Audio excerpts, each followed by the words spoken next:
Welcome guys to another episode with the Doomed Hell. Today's going to be a bit more of a chill back video. I don't really have a script or anything. I just wanted to talk about some stuff. Specifically, one of my ideas I had semi-recently. It's that time of the year where I look for computers. And this time especially because I'm considering buying a new computer. Not just a new computer to me, but also a potentially store-bought computer. Why is that? Well, my computer is doing fine, but I think I need something more daily drivable.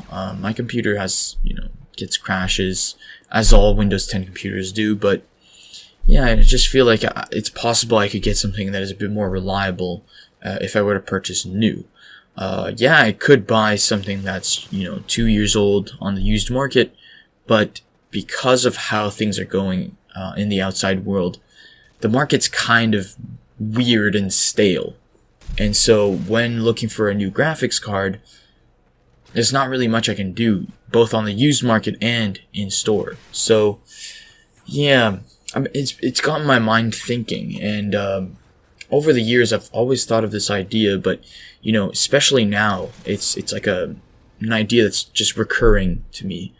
And that is basically an expansion card that you can connect through PCIe and would basically upgrade your specs, would permit a computer that is of lower generation, of many years ago, to run modern games.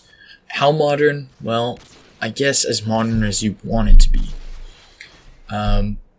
So originally that was my idea. Like you have a kind of an expansion slot, quite a large one that has its own CPU, GPU, etc., onto it, and once you run a game on your PC, it would try to run it for you. It would try to, use it for you.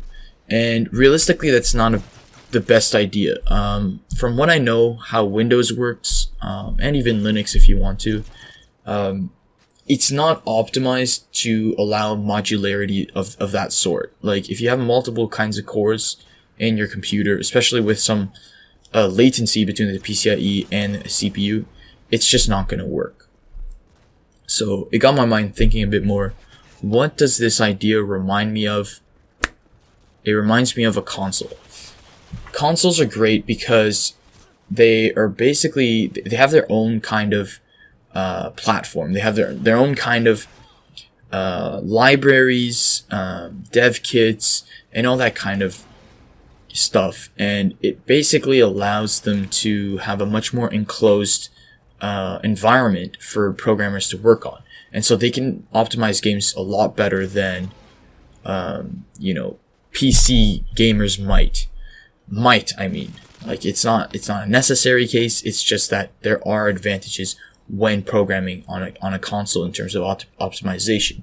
And so basically, here's a great example of that. Just the other day I wanted to play some Halo Infinite, and because my computer graphics drivers are not going to be updated in the near future by AMD, I could not play it initially because I needed new drivers. I needed drivers that supported this game specifically.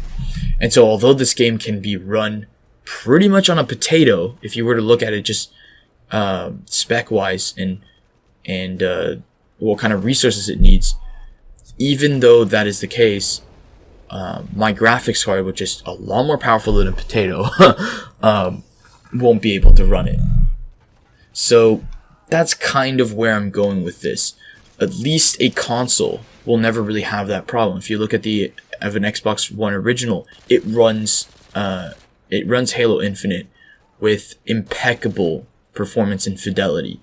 And so that's kind of what I want for PC gamers that are at a very low budget, that have older computers, that have not much money to spare, and need that whole experience. And I think that the best resolution is for one of the consoles. What I think personally would be Xbox, for a lot of reasons. But anyway, Xbox would invent basically a Xbox Series X expansion card.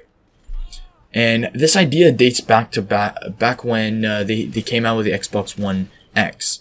So originally I thought, okay, they would take the Xbox One X and they would make an expansion card, and that's that. It would have its own OS. It would run inside your Windows, and it would allow you to have an Xbox experience using your PC peripherals, and of course allowing you to run games between an Xbox platform and a PC platform. So effectively, if you want to run, say, Call of Duty Warzone, you can run it keyboard and mouse, no problem, and effectively your performance would be to an Xbox's performance, which is not too bad. And so that'd be great. Now, say you have a game that, you have keyboard and mouse, but it's only the online is only accessible between Xbox Live or PC servers. Well, then it would basically give the client, or whatever, the player, the option. Do you want to play using Xbox or do you want to play using PC? And it would also allow the developers to build on top of that. So say they want to make a game for a console, and then they want to port it on PC.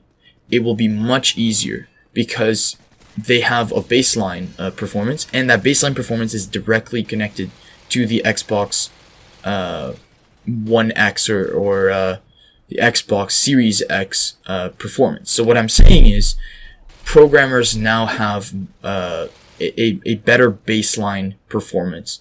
When we look at, like, if this existed, that's what I mean.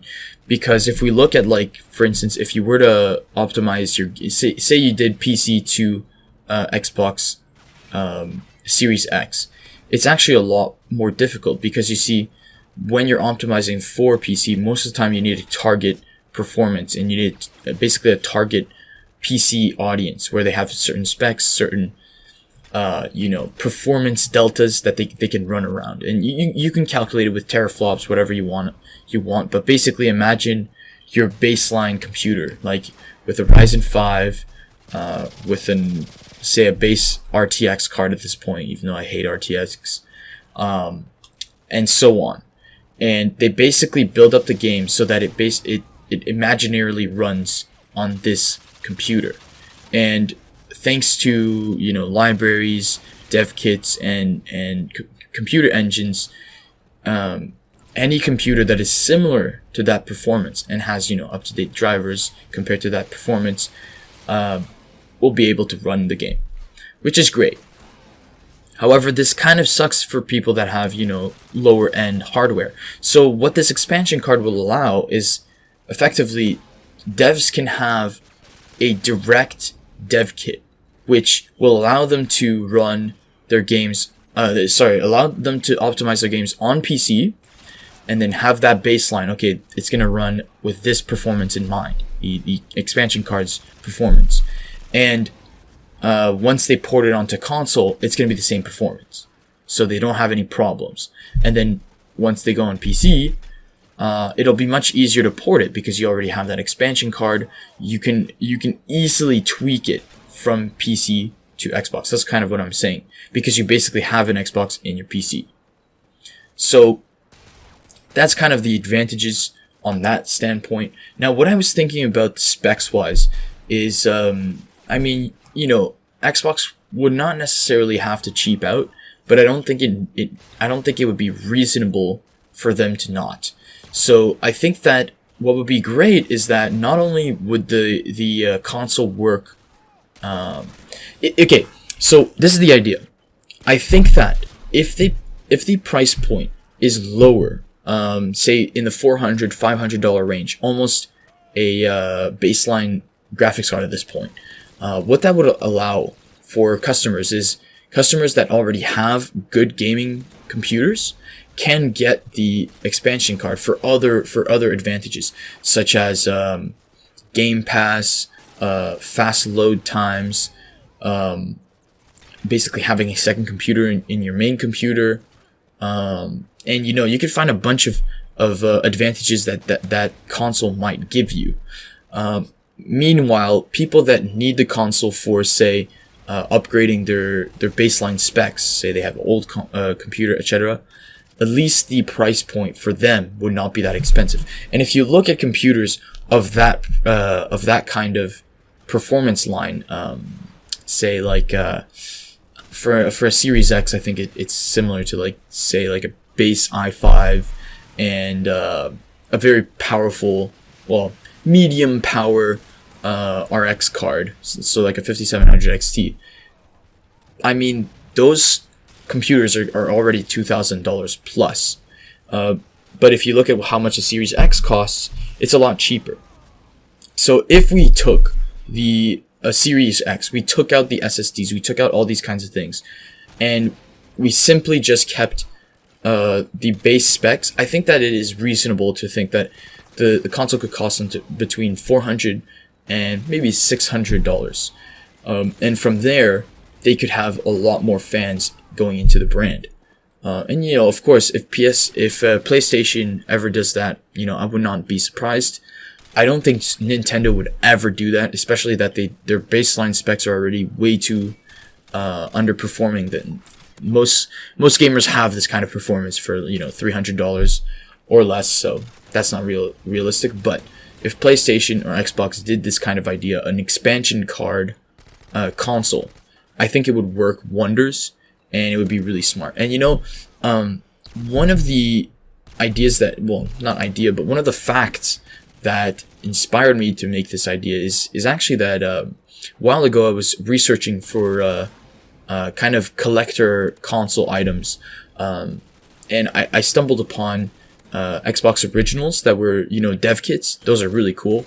And I also stumbled upon Dreamcast and PSP dev kits, and those ones literally had computers in them. So that's kind of where it spawned some of the idea. I think it'd be really smart, honestly. It might not necessarily happen because how Microsoft is handling Xbox and Windows, they have their own kind of monopoly, and so they never really have to do that. But if they did happen to have more competition, I think that this is a strong possibility that they implement. So hopefully in someday we'll have a cheap expansion card that will allow us to, you know, basically upgrade our computers to play modern games. Hope you guys enjoyed this video. I went on a bit of a ramble. I hope I explained it well. You know, I tend to, like, you know, step on my words when I don't have a script, but yeah. Hope you guys have a good day.